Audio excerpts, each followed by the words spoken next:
अस्सलामु अलैकुम वरहमतुल्लाहि वबरकातुहू। जब आप मुश्किलात में होते हैं तो आप अक्सर ये सोचते हैं कि अल्लाह ताला कहाँ है। याद रखिए, इम्तिहान के दौरान उस्ताद हमेशा खामोश होता है। अल्लाह ताला के लिए वक्त निकालो और वक्त पर नमाज अदा करो। अल्लाह ताला तुम्हारी ज़िंदगी से हर बुरा वक्त निकाल देंगे। बहुत मजबूत हूँ मैं, ये दुनिया जानती है। बहुत कमज़ोर हूँ मैं, ये सिर्फ अल्लाह ताला जानते हैं। अल्लाह ताला से रुजू करने में कैसी झिझक, उसके पास तो हर गुजरे हुए कल की भी माफ़ी है और आने वाले कल का इनाम भी है। अल्लाह ताला अपने बंदों पर इतना मेहरबान है कि तुम सोच भी नहीं सकते, लेकिन बहुत ही कम लोग हैं जो उसका शुक्र अदा करते हैं।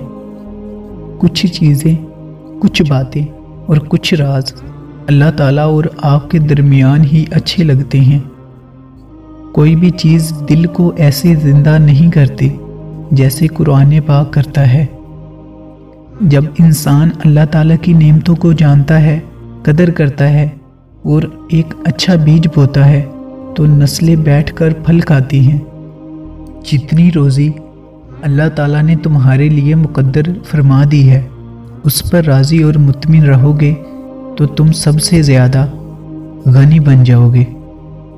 कुछ फूल धूप में अच्छे खिलते हैं और कुछ फूल छाँव में।